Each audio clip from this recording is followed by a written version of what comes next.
Assalamualaikum warahmatullahi wabarakatuh. Terima kasih saya ucapkan kepada teman-teman saya. Di sini saya akan menjelaskan tentang normalisasi, yakni pada mencakup definisi, tujuan, proses normalisasi, tahapan, serta normalisasi dalam bentuk tidak normal atau unnormal form. Yang pertama adalah normalisasi. Sebelum kita masuk ke tahapan normalisasi, kita perlu mengetahui apa itu definisi dari normalisasi.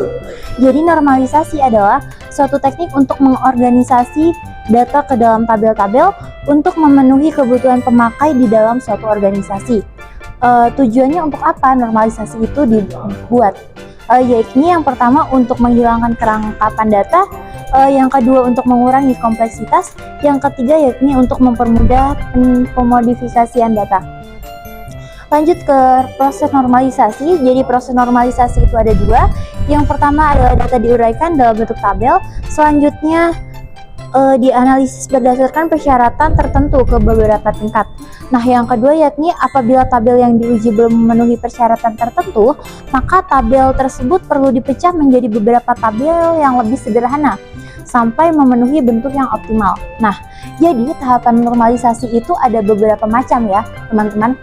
Jadi tahapan dalam normalisasi itu yang pertama ada bentuk tidak normal atau unnormal form, yang kedua ada bentuk normal pertama atau first normal form, yang ketiga yaitu bentuk normal kedua atau second normal form, dan yang ketiga adalah bentuk normal ketiga yakni three normal form. Jadi di sini kelompok kami akan membahas normalisasi sampai 3 tahapan, yaitu tahapan pertama, tahapan kedua, dan tahapan ketiga. Jadi teman-teman, kita sudah mengetahui apa itu normalisasi, definisinya, bahkan kita sudah mengetahui tujuan serta tahapan dari normalisasi. Nah, selanjutnya gimana sih cara proses normalisasi? Nah, jadi kelompok kami di sini mempunyai studi kasus tentang perpustakaan. Nah, gimana caranya supaya studi kasus perpustakaan ini bisa kita normalisasikan? Yang pertama, kita harus mempunyai dokumen-dokumen yang ada untuk membuat normalisasi dalam studi kasus perpustakaan. Nah, berhubung kelompok kami sudah mempunyai dokumen-dokumennya, jadinya mari kita langsung buat normalisasi perpustakaannya. Nah, langsung kita ke proses pembuatan normalisasinya. Yang pertama adalah kita harus membuat tabel universal atau bentuk tidak normalnya. Yang kita butuhkan atau syarat-syarat yang kita butuhkan yaitu masukkan semua atribut yang ada pada dokumen. Nah, di sini kami studi kasus perpustakaan, kita punya 2 dokumen. Yang pertama ada dokumen masukan dan yang kedua adalah dokumen keluaran. Nah, semua atribut yang ada pada dokumen tersebut kita harus masukkan ke dalam satu tabel. Tabel-tabel apa sih? Maksudnya apa yang harus kita masukkan ke dalam satu tabel? Jadi gimana sih langkah-langkahnya? Langkah-langkahnya, pertama kita analisis dokumennya dari dokumen masukan dengan dokumen pengeluaran. Di dalamnya ada terdapat atribut apa saja yang dapat kita masukkan dalam satu tabel. Nah, contohnya di sini kita mempunyai ada data anggota, data user, serta data buku. Nah, jadi data anggota, data user, serta data buku itu kita masukkan ke dalam satu himpunan, yakni dalam satu tabel. Halo guys, jadi di sini gue akan melanjutin materi sebelumnya, yaitu tentang tabel tidak normal atau universal normal form. Di sini saya akan membahas tentang tabel normal pertama ataupun first normal form, di mana ada ketentuan atau ada syarat, yaitu syaratnya tidak memiliki duplikat atau bersifat tunggal. Langkah-langkahnya yaitu seperti kita akan mengambil sebuah tabel dari tabel tidak normal yang sebelumnya kita bahas.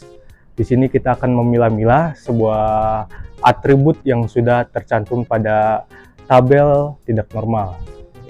Jadi itu kita akan memilah-milih mana yang memiliki duplikat atau kesamaan.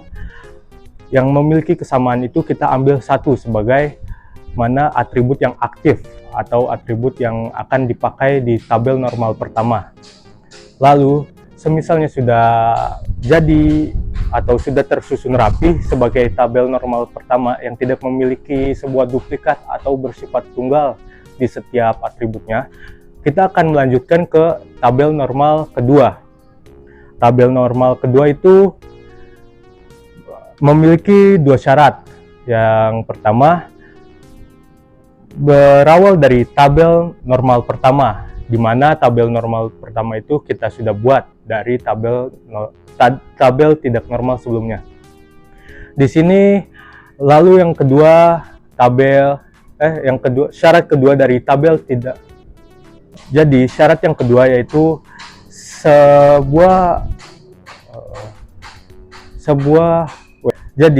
syarat kedua yaitu sebuah atribut harus memiliki sebuah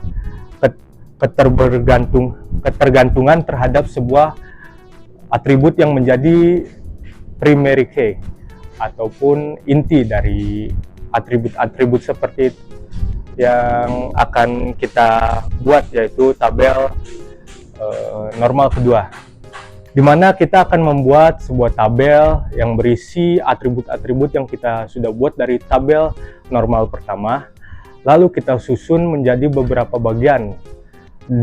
Yang pertama yaitu sebagai contoh ada nomor anggota, nomor anggota yaitu nama anggota, nomor telepon, dan alamat. Jadi langkah selanjutnya itu kita membuat sebuah tabel di mana yang berisikan atribut-atribut yang sudah kita susun yang menjadi sebuah tabel normal pertama. Di sini kita akan mengambil contoh, misalnya ada atribut yang bernamakan nomor anggota, nama anggota, dan alamat anggota, lalu nomor telepon anggota. Di sini yang akan menjadi primary key yaitu nomor anggota, di mana nomor anggota ini mencakup beberapa atribut yang sudah kita sebutkan. Jadi anggota selain primary key itu harus berketergantungan terhadap primary key tersebut. Baru kita bisa membuat sebuah tabel normal kedua, di mana yang notabene itu sebuah nama anggota ataupun alamat anggota dan nomor telepon anggota itu berketergantungan kepada nomor anggota. Mungkin kurang lebihnya seperti itu ya. Materi selanjutnya akan dilanjutkan oleh teman saya. Oke, lanjut. Oke guys, jadi kita lanjut ke bentuk normal ketiga. Nah, tadi bentuk normal pertama dan kedua sudah dijelaskan oleh Kak Torik ya teman-teman. Jadi kita lanjut ke bentuk normal ketiga. Nah, sebelum masuk ke bentuk normal ketiga, kita harus mengetahui dulu syarat-syarat dari bentuk normal ketiga.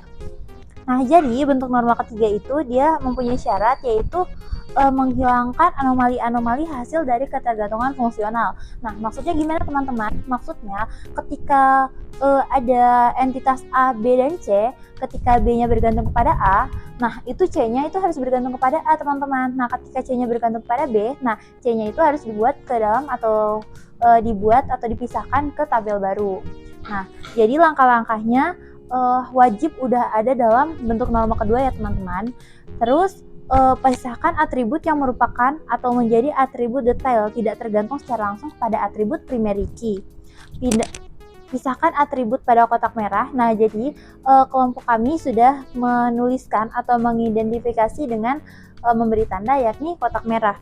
Nah, dari himpunan atau dari tabel asal pisahkan ke tabel baru. Nah, seperti yang sudah dijelaskan ya teman-teman, ketika entitas B bergantung kepada A namun C tidak bergantung kepada A, justru malah C bergantung kepada B, C-nya itu harus dipisahkan. Nah, itu tadi proses normalisasi ya. Jadi kita udah melewati tabel universal, bentuk normal pertama, kedua, ketiga, dan sekarang kita berada di akhir dari proses normalisasi. Nah, jadi teman-teman, itu tadi yang udah dijelaskan oleh saya dan Kak Torik untuk proses normalisasi. Nah, untuk pengaplikasiannya dalam database gimana? Nah, langsung lanjut ke proses pembuatan di CMD-nya. Terima kasih kepada Saudari Sasa. Selanjutnya saya akan melanjutkan untuk mempresentasikan hasil praktik kami. Pada kesempatan ini, kami akan membahas tentang cara membuat tabel dalam database menggunakan CMD dengan studi kasus yang berfokus pada pengelolaan data perpustakaan. Sebagaimana kita ketahui, pengelolaan perpustakaan memerlukan sistem yang berstruktur untuk menyimpan data seperti buku, anggota, dan transaksi pinjaman. Bertujuan untuk menunjukkan bagaimana kita dapat merancang dan membuat tabel mendukung kebutuhan tersebut. Selanjutnya kami akan memulai dengan penjelasan-penjelasan atau langkah-langkah pembuatan database dibuat tabel melalui SMBP. Pertama-tama kita ketik cd titik-titik. Terus yang kedua cd titik-titik juga, dan yang ketiga cd titik-titik sampai c titik 2 slash. Sudah sampai situ kita ketik lagi cd xampp /mysql/bin. Sudah masuk ke direktorinya, kita lanjut ketik mysql strip u root strip p. Nah, nanti dipinta password, kita masukkan passwordnya. Sudah masuk ke dalam MySQL, kita lihat database apa aja yang sudah ada di dalam MySQL kita. Nah, sesudah tampil MySQL-nya, sekarang kita buat database baru. Create dengan cara create database perpustakaan. Titik 2. Sesudah membuat database baru, sekarang kita masuk ke dalam database yang tadi kita buat dengan perintah use. Sudah masuk, kita akan membuat tabel-tabel apa saja yang akan yang diperlukan. Seperti create table, kita ketik di sini create table user, buka kurung, ID user, terus int itu integer, auto increment, dan primary key, yaitu primary key. Terus kita buat lagi nama user, varchar 100, koma di belakangnya itu koma ya, jangan sampai salah. Terus udah nama, kita tambah lagi alamat user dengan teks koma, enter. Terus sudah alamat, kita masukkan telepon user, varchar 15, enter. Terus kita masukkan lagi level user,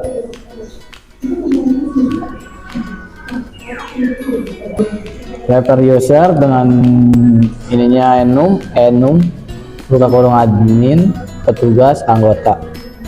Terus kita buat lagi tabel anggota, ID user, terus kita membuat tabel anggota. Terus yang pertama itu nomor anggota, int auto increment primary key, terus nama anggota varchar 100, terus alamat anggota teks, terus telepon anggota varchar 15, ditutup kurungnya, jangan lupa titik komanya. Sekarang kita membuat tabel buku dengan ketik create table sama seperti yang tadi, cuman di sini nama tabelnya ganti buku. Terus buka kurung, di bawahnya kode buku masih primary key dengan int auto increment primary key. Terus judul varchar 200, kategori varchar 100, terus penerbit varchar 100, terus pengarang varchar 100, terus tahun year, jangan di titik koma, terus tutup kurung, titik komanya baru, jangan lupa. Selanjutnya kita akan menampilkan database yang tadi kita sudah buat, tabel-tabel tadi dengan perintah dash. Misalnya kita mau nampilin tabel book user, kita ketik tabel user titik koma di belakangnya, tuh jadi. Setelah dash, sekarang kita tampilin yang tabel anggota, dash anggota titik koma. Nah, terus yang terakhir kita tampilin tabel buku dengan perintah dash seperti yang tadi, dash buku. Nah, oke, Untuk selanjutnya kita akan membuat tabel peminjaman, yaitu dengan kode perintah create table peminjaman. Lalu yang pertama kita memasukkan no pinjam yaitu sebagai integer, auto increment primary key, dan yang selanjutnya kita memasukkan tanggal pinjam sebagai date. Date itu sebagai apa? Untuk menyimbolkan waktu atau tanggal. Selanjutnya kita memasukkan ID user sebagai integer, dan yang selanjutnya no anggota sebagai integer juga. Lalu kita memasukkan foreign key atau ID user bereferensi user ID user. Dan yang terakhir, foreign-nya apa? Yaitu foreign key no anggota bereferensi ke anggota no anggota. Ya, untuk selanjutnya kita membuat tabel jumlah peminjaman, yaitu dengan kode perintah create table jumlah pinjam. Oke, untuk pertama, untuk isi di dalam create table jumlah pinjam, yaitu no pinjam sebagai integer. Yang kedua, kode buku sebagai integer, lalu primary key sebagai no pinjam kode buku.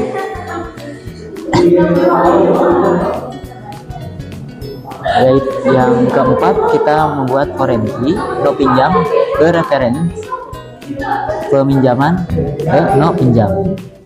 Oke. Untuk yang terakhir, foreign key kode buku bereferensi buku ke kode buku. Oke, kan kita sudah membuat dua tabel di atas, yaitu jumlah pinjam. Dan karena kita sudah selesai membuat tabel-tabel di atas, selanjutnya kita akan menampilkan tabel yang kita buat sebelumnya, yaitu tabel peminjaman. Yang kedua, tabel jumlah pinjaman dengan kode perintah, yaitu dengan cara dash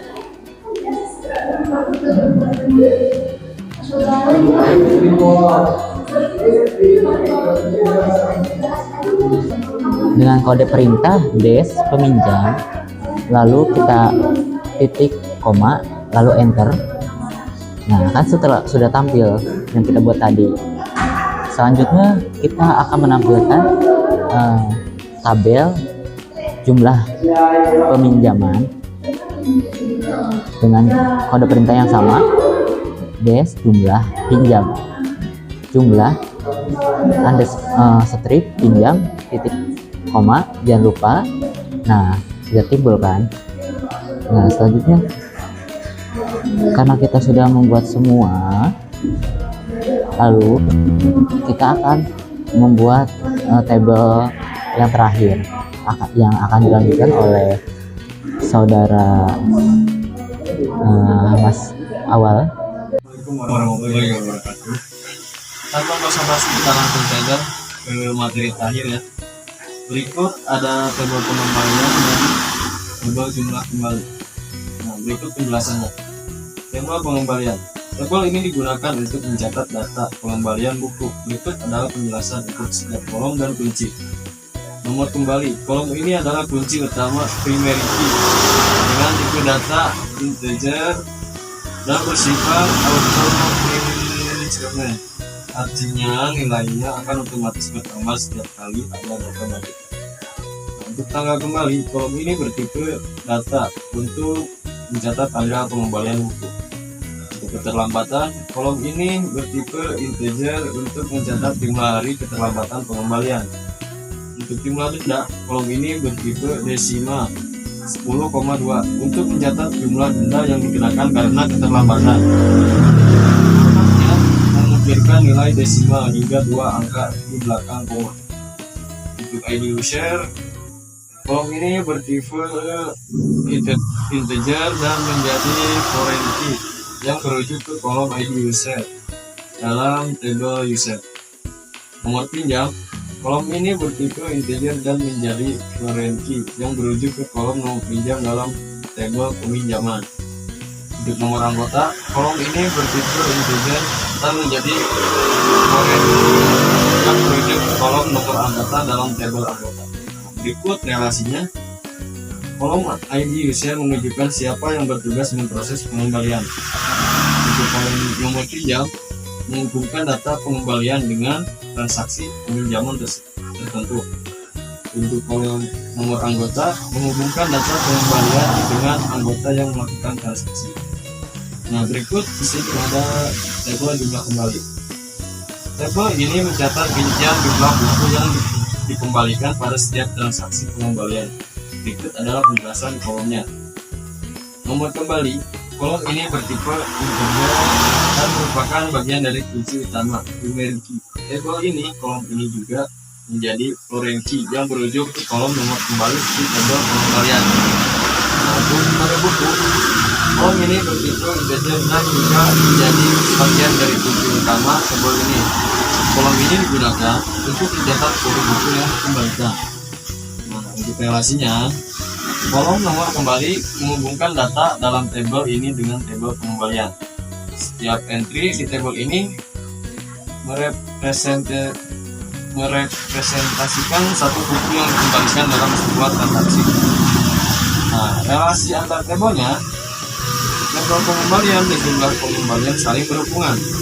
Tabel pengembalian menyimpan data utama dengan transaksi pengembalian. Tabel jumlah kembali menyimpan rincian buku-buku yang dikembalikan dalam setiap transaksi. Untuk kelebihan desainnya, desain ini mendukung normalisasi data untuk mengurangi hubungan antar tabel melalui kunci asing foreign key, memastikan integrasi referensial. Nah, itu saja untuk penjelasan dari saya. Wassalamualaikum warahmatullahi wabarakatuh.